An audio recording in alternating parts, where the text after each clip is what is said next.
동양 문화권에서는 사랑이라는 의미를 알면서도 사랑한다는 말을 쉽게 하지 않습니다. 그토록 많은 영화와 연속극을 보면서도, 그리고 여러 종류의 책을 읽으면서 사랑이라는 말과 표현을 잘하지 않습니다. 사랑한다는 말을 하면 괜히 멋쩍고 부끄러워서 사랑한다는 말을 하고 싶어도 참고 있습니다. 이런 것들은 나이를 먹을수록 더한 것 같습니다. 사랑한다고 말하면 쑥스럽다고 생각하고 이제 와서 새삼스럽게 뭐 그런 것을 말하느냐고 합니다.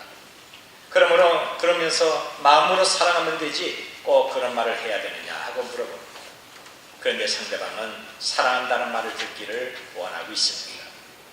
세상에는 우리가 사랑해야 될 대상들이 매우 많이 있습니다. 가장 가까운 부부의 사랑으로부터 시작해서 부모와 자식의 사랑, 그리고 가족의 사랑이 있습니다.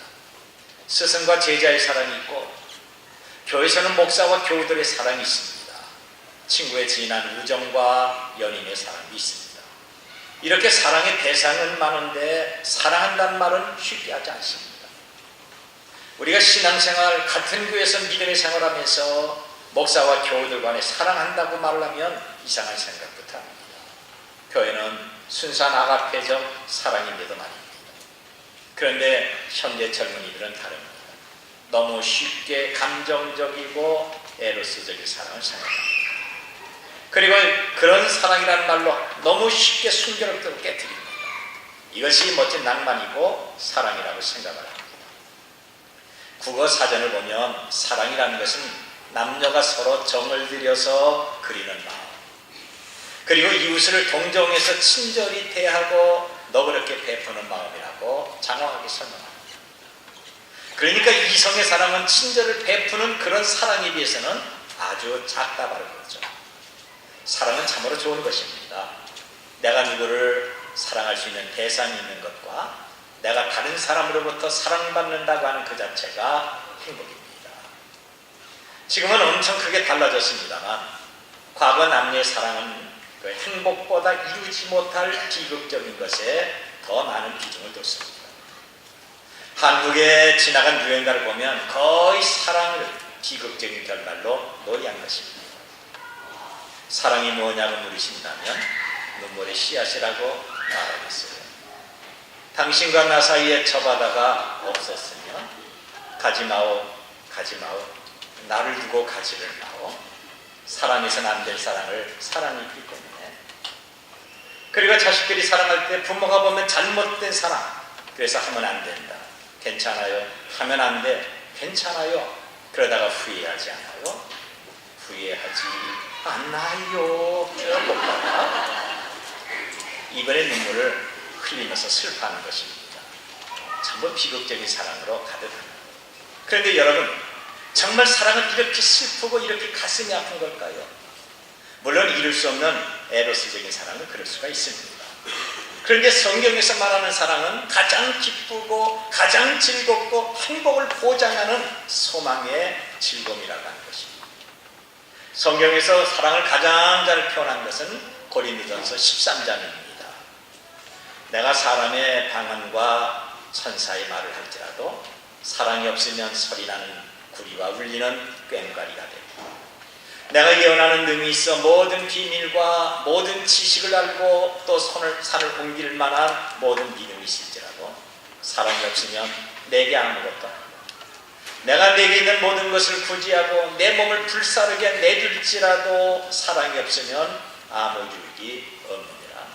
사랑은 오래 참고, 사랑은 온유하며 시기하지 아니하며, 사랑은 자랑하지 아니하며 무례하지 아니하며 교만하지 아니하고 자기의 유익을 구하지 아니하며 성내지 아니하며 악한 것을 생각하지 아니하며 불의를 기뻐하지 아니하며 진리와 함께 기뻐하고 모든 것을 참으며 모든 것을 믿으며 모든 것을 바라며 모든 것을 견디느니라. 사랑은 언제까지나 떨어지지 아니하되 예언도 표하고 방언도 그치고 지식도 패하리라. 사도 요한은 하나님에 대해서 말하기를 하나님은 사랑이라고 말씀하고 있습니다. 여러분, 우리 하나님은 성품과 말씀하심과 그리고 행하시는 모든 것이 다 사랑이십니다. 하나님은 이런 사랑으로 우리를 사랑하시고 축복하십니다. 그런데 세상 사람은 그것이 아닙니다. 사랑을 말하면서도 사랑하지 않고 거짓과 위선된 사람이 많이 있습니다. 이 원래의 얼굴을 가리고 마스크를 썼던 사탕 발림의 사랑도 있지만 하나님이 우리를 사랑하는 것은 진실하고 영원한 것입니다. 하나님은 말씀으로 천지를 창조하셨습니다. 창조의 마지막은 하나님의 형상을 가진 우리 인간을 창조하셨습니다. 우리 인간을 어떤 짐승의 형상이나 바위나 나무의 형상으로 만들지 않고 하나님의 형상대로 만드시고 생기를 주신 것은 우리를 그만큼 사랑하시고 보배롭게 여기신 것입니다.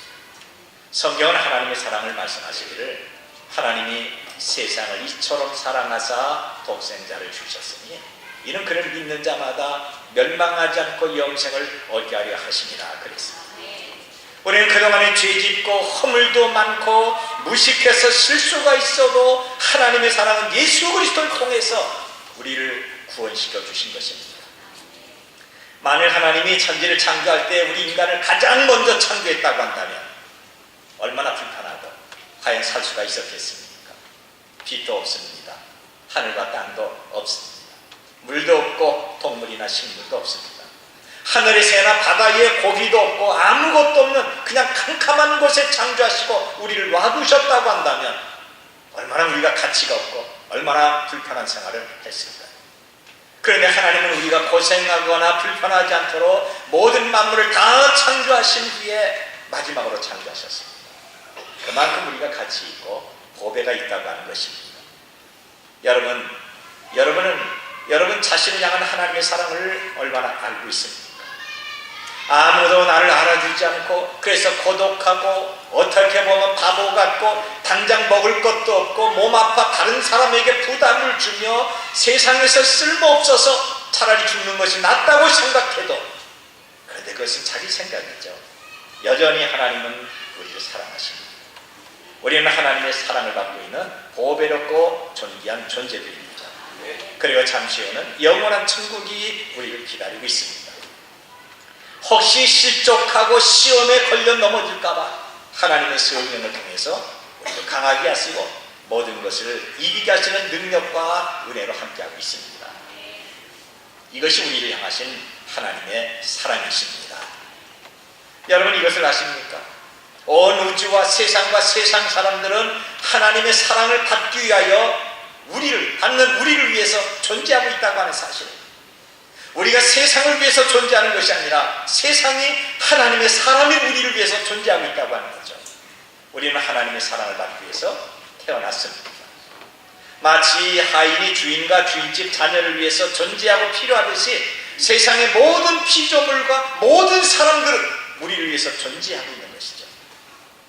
사탄은 이것을 겸허하게 뒤집어서 세상의 사람들이 우리를 지배하게 하고 우리를 박해도 하고 비웃고 조롱하고 시험합니다만 분명한 것은 세상에서 우리가 가장 보배롭고 존귀한 하나님의 자녀, 우리 세상의 주인공입니다.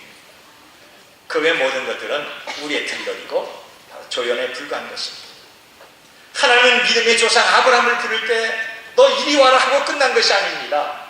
너를 축복하는 자는 내가 복을 내리고 너를 저주하는 자에게는 내가 저주하리니 땅의 모든 족속이 너로 말미암아 복을 얻을 것이라 했습니다. 여러분 이마치 우리를 사랑하시고 잘 되기를 원하고 있습니다. 오늘 본문 보면 발람이라고 하는 사람이 나옵니다.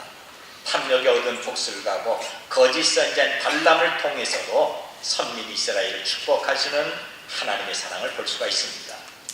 그 앞에 나오는 모세나 여호수아 그리고 뒤에 나오는 느헤미야나 다니엘 같은 사람은 하나님 앞에 준비된 사람이었지만 발람은 전혀 그러질 않았어요. 사실을 쓰는 악한 자고 뇌물받고 하나님의 선민 이스라엘을 저주하려고 했던 거죠. 그런데 이런 발람을 사용하시는 하나님의 모습에서 나를 향하신 하나님의 사랑을 발견하고 우리는 감사하셔야 됩니다. 오늘 본문이 우리에게 보여주는 말씀의 내용이 어떤 것입니까? 하나님은 악한 자를 통해서도 우리를 축복하시는 겁니다. 하나님은 꼭 선하고 하나님은 모든 가진 자를 통해서 축복하는 것뿐만 아니라 때로는 우리를 저주하고 비난하고 악하다 할지라도 그를 통해서 하나님이 우리를 축복할 수 있는 능력이 있다고 할 겁니다.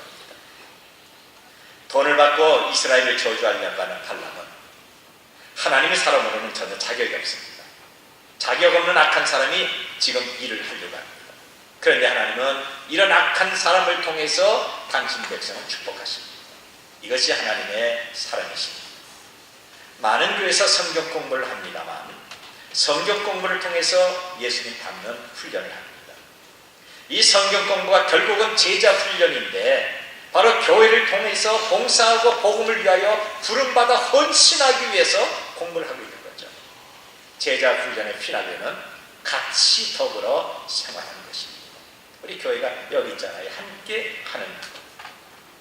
이런 제자 훈련은 예수님께서 12제자를 부르시고 훈련시켰던 모습에서 찾아볼 수가 있어요. 우리가 하나님 앞에 부름받고 예수님의 제자가 된 이유가 뭡니까? 예수님은 12제자를 부르신 가운데서 우리를 부르신 목적을 알 수가 있는 거죠. 예수님이 제자를 부르는 목적에는 두 가지가 있습니다. 첫 번째는 복음을 증거하면서 천국 일을 하기 위한 것입니다. 마태복음 10장 1절에 있는 말씀을 보면 예수께서 그의 12제자를 부르사 더러운 귀신을 쫓아내며 모든 병과 모든 약한 것을 고치는 권능을 주십니다. 마태복음만 본다면 제자의 사역은 단지 귀신만 쫓아내고 병 고치는 것으로 한정되어 있습니다. 그런데 마가복음 3장을 보니까 좀 더 구체적으로 기록이 되고 있습니다. 이에 12를 세우셨으니 이는 자기와 함께 있게 하시고 또 보내사 전도도 하며 귀신을 내쫓는 권능도 가지게 하려 합니다. 예수님이 제자를 세우신 이유는 당신과 함께 있으면서 복음을 전하며 더러운 세상의 귀신을 내쫓기 위한 것입니다. 오늘 우리가 이 사역을 감당해야 합니다. 그리고 또 한 가지는 날마다 함께 하기 위한 것입니다. 바로 우리는 예수님과 함께 해야 되고 우리 앞에 나온 대로 우리는 이웃과 함께 해야 되고 복음과 함께하는 사람이 되어야 됩니다. 함께하기 위해서 주님이 우리를 불렀다고 하는 사실이죠. 데살로니가 전서 5장 10절 보니까 예수께서 우리를 위하여 죽으사 우리로 하여금 깨어 있든지 자든지 자기와 함께 살게 하려 하였느니라 그랬습니다. 여러분, 예수님은 우리를 얼마나 사랑하시든지 항상 당신 곁에 두기를 그렇게 원하고 있는 거죠. 사랑하는 사람이 있으면 항상 보고 싶고 곁에 두고 싶고 헤어지면 아쉬운 것처럼 예수님은 우리를 사랑하셔서 항상 곁에서 함께 있기를 원합니다. 우리가 주야로 무엇을 하든지 우리를 떠나지 않고 항상 임마누엘이 되시는 분이 예수님이십니다. 우리가 무엇을 하든지 말없이 따라다니면서 구경만 하시는 분이 아닙니다. 우리와 함께하면서 말없이 우리를 도와주십니다. 모든 환난과 위험에서 벗어나게 하십니다. 우리의 기도를 들으시고 범사가 잘 되도록 축복하십니다. 제자들을 3년 동안 훈련시키고 교육시켰던 주님, 그리고 성령의 능력을 주셨던 예수님은 오늘도 우리를 사용하기 위해서 지금도 성령의 충만을 주십니다. 그래서 우리는 하나님 보시기에 존귀하고 가치가 있는 것입니다. 세상의 값에 비교할 정도로 매우 비싼 인생입니다. 그런데 오늘 성경에 나오는 발람은 그렇지 않습니다. 하나님 앞에 부름받지 않았어요. 모세나 여호수아처럼 영적 교육과 훈련받지 않습니다. 단지 재물의 눈이 어두웠던 탐욕자고 거짓말, 거짓된 자에 불과한 겁니다. 성경은 탐욕을 우상 숭배자라고 했습니다. 발람은 선지자 이름을 갖고 있지만 거짓된 자여 사이비단입니다. 원래 그는 바벨론의 바알을 섬기는 제사장입니다. 그런데 이스라엘 백성이 예비하는 여호와 하나님이 어떤 능력이 있다는 소문을 멀리서 듣고 능력이 있어? 그럼 나도 섬겨야지. 그러면서 하나님과 더불어 같이 섬기려고 하는 혼합주의 복술가에 불과합니다. 이제 모압 왕은 자기가 많은 돈을 주고 이스라엘 저주하라고 하는 발람을 반갑게 영접을 합니다. 그리고 소와 양을 잡아 발람과 그의 일행을 극진히 대접합니다. 그리고 다음날 왕은 발람을 인도해서 바알을 섬기는 산당으로 데리고 와서 이스라엘 백성이 한눈에 다 보도록 만듭니다. 발람은 이스라엘 진을 살펴본 후에 자기 자신을 위해서 제단 7을 쌓게 하고 그것에 수송아지 7과 수양 7을 바로 준비해달라고 부탁합니다. 그러면 저주하겠다고 하는 거죠. 그러면서 본문은 이렇게 시작합니다. 1절을 보니까 발람이 발락에게 이르되 나를 위하여 여기 제단 7을 쌓고 거기 숫송아지 7마리와 수양 7마리를 준비하소서. 여기 7이라는 것은 하나님을 향한 완전수가 아니라 바벨론 제사를 흉내낸 것입니다. 발람은 하나님의 이름으로 제사하지만 모든 순서와 내용은 다 우상의 제사였어요. 발람은 이름만 여호와의 선지자였고 입술로만 하나님을 불렀고 그의 마음과 그의 행동과 그의 제사와 절차와 순서 내용이 다 우상 숭배였던 거죠. 한마디로 하나님의 뜻을 듣고 그것을 이루지 못한 너무나도 부적절한 악한 사람입니다. 오늘 우리도 마찬가지예요. 주의 이름으로 예배를 합니다. 말씀을 듣습니다. 예배 순서와 절차를 따르고 있습니다. 그럼에도 아직도 세상을 사랑하고 세상 것을 따른다면, 세상의 삶이 내 기준이 된다면 이것은 발람의 예배와 똑같은 것이 되는 겁니다. 우리는 마음을 늘 하나님 앞에 둬야 됩니다. 하나님은 자격 없는 악한 발람을 통해서라도 택한 백성을 축복하게 하십니다. 이렇게 하나님은 선민 이스라엘이 복받기를 원했던 것이죠. 그리고 저와 여러분이 복받기를 원하고 있는 것입니다. 이제 하나님은 선민 이스라엘을 저주하려고 하는 악한 발람을 통해서 오히려 축복하십니다. 4절을 보니까 하나님의 발람에게 임하시는지라 발람이 아뢰되 내가 7 제단을 쌓고 각 제단에 숫송아지와 수양을 드렸나이다. 조심성어시 그냥 본다면 하나님은 발람의 제사를 기쁘게 받으시고 그에게 임하신 것 같습니다. 그런데 이것은 큰 착각이고 오해입니다. 왜 하나님의 우상의 제단에서 드린 제물을 기쁘게 받겠습니까? 하나님은 우상의 제단에서 드린 제물을 절대 받지 않습니다. 그렇다면 하나님은 왜 발람에게 임하셨습니까? 이것은 선민 이스라엘을 지극히 사랑하셔서 축복하기 위한 것입니다. 비록 발람은 축복할 자격이 없고 그의 제사 자체가 악했지만 하나님은 악한 자를 통해서라도, 누구를 통해서라도 당신의 백성들을 축복하시고 은혜 주실 수 있다는 것을 우리에게 보여주고 있는 것입니다. 여러분, 이런 맥락에서요, 우리가 사회생활, 교회생활, 심지어는 가정에서라도 누가 나를 비난하고 누가 나를 저주하고 미워하는 사람이 있어도요, 두려워하지 마십시오. 그를 통해서 우리를 축복하시고 은혜 주신 분은 하나님이십니다. 지금 이스라엘 백성은 광야 생활의 행진, 그리고 몇 번의 전쟁으로 몹시 지쳐 있었습니다. 그저 편히 쉬고 싶습니다. 그래서 모압과의 전쟁을 피하고 그냥 지나가려고 하는데, 이 모압왕 발락이 주변에 에돔과 아모리와 바산이 이스라엘 백성에게 대항해서 진멸된 것을 보고 지레 겁을 먹은 거죠. 이스라엘 백성은 싸울 생각이 전혀 없었는데 지레 겁을 먹고 전쟁을 일으키려고 하는 거죠. 그래서 복술가인 악한 발람을 초청해서 이스라엘을 저주한 후에 전쟁하려고 마음을 먹습니다. 이런 상황에서 발람이 이스라엘을 저주하고 반대로 모압을 축복하면 모압왕은 군대를 일으켜서 이스라엘을 치기 시작할 겁니다. 물론 하나님은 이스라엘을 도와주셔서 이기게 하실 것입니다. 그런데 전쟁하면 피곤하고 지친 하나님의 자녀들이 발걸음이 그만큼 더디고 가나안을 향하는 발걸음이 피곤할 것입니다. 누구보다 하나님이 이것을 잘 알고 계십니다. 그래서 하나님은 뇌물을 받고 모압으로 가는 발람을 여호와의 사자를 보내셔서 이스라엘을 저주하지 못하게 하시고 오히려 축복하게 만드십니다. 7절 8절을 보니까 발람이 예언을 저에게 말하되 발락이 나를 아람에서 모압왕의 동쪽 산에서 데려다가 이르기를 와서 나를 위하여 야곱을 저주하라. 와서 이스라엘을 꾸짖으라 하더라. 하나님이 저주하지 않으신 자를 내가 어찌 저주하며 여호와께서 꾸짖지 않으신 자를 내 어찌 꾸짖으랴. 발람은 뇌물을 받고 이스라엘을 저주하려고 하는데 하나님은 오히려 그를 통해서 이스라엘을 축복하게 만듭니다. 그렇습니다.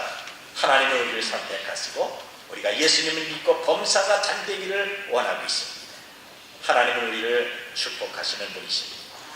하나님은 우리가 다 주의 사랑을 받아 범사가 잘 되기를 원하시고 있습니다. 믿으시면 아멘 하십시오. 히브리서 6장 14절을 보니까 내가 반드시 너에게 복주고 복주며 너를 번성하게 하고 번성하게 하리라 하셨던 이들이 있습니다. 여러분, 복주고 복주며 번성하게 하고 번성하게 하시는 하나님의 축복이 우리에게 임하시기를 축원합니다. 사도 요한이 가이오 장로를 향해서 사랑하는 자여 내 영혼이 잘됨같이 내가 범사가 잘되고 강건하기를 내가 간구한다고 그랬습니다.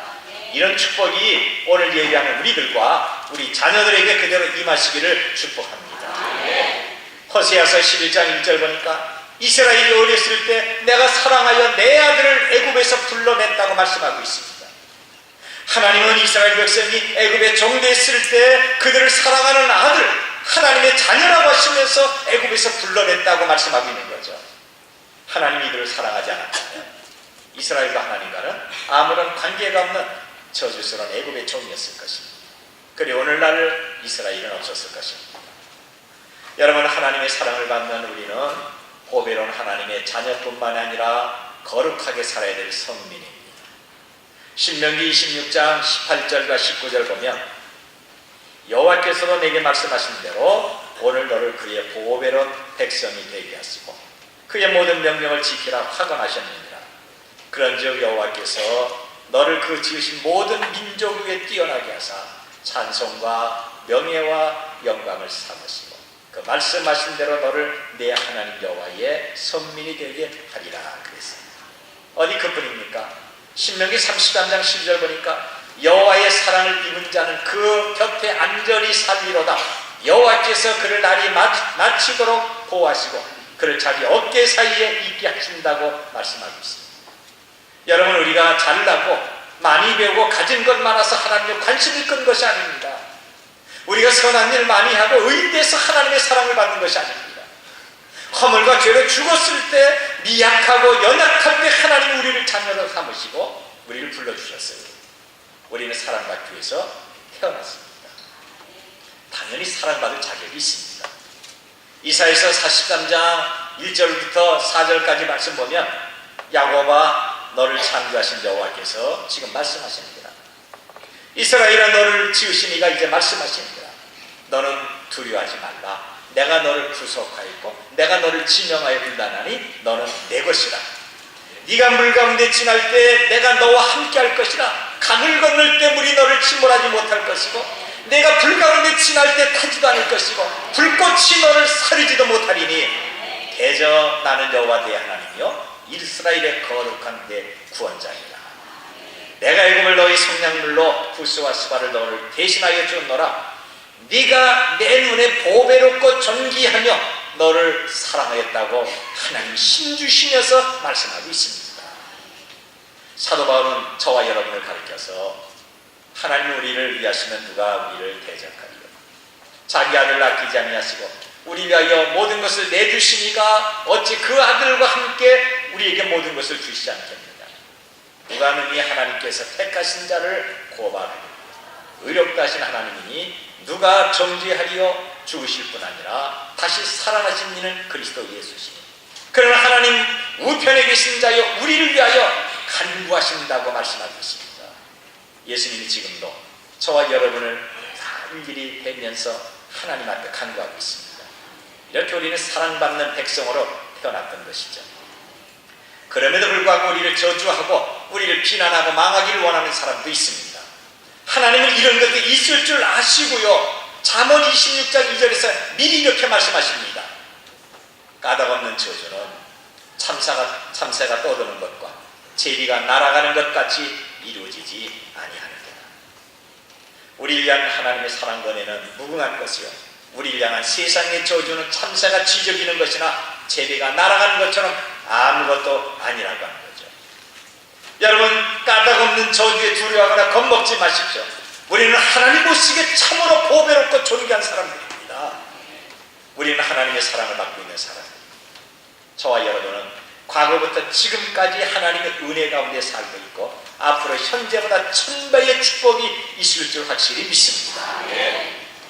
돈을 받고 이스라엘에 저주하려고 했던 발람은 이제 오히려 그를 축복합니다. 참 은혜스럽고 재미가 있지 않습니까? 마치 영화의 한 장면을 보는 것 같습니다. 저주의 대가로 돈 받았는데 오히려 축복하는 거죠. 망하기를 원했는데 오히려 자기보다 더 잘 되도록 축복한 것이죠. 하나님의 강권적으로 역사했기 때문에 그런 것입니다. 이것이 우리의 삶이라고 하는 거죠. 인생 역전이란 이럴 때 쓰는 말입니다. 얼마나 놀라우신 하나님의 사랑입니다. 여러분 지금 잘못되고 정말 지금 힘들고 소망이 없는 것 같고 죽음의 문턱까지 왔다 할지라도 절대 절망하거나 슬퍼하지 마십시오. 세상 사람처럼 어리석게 죽는 것이 낫다 이렇게 하지 마십시오.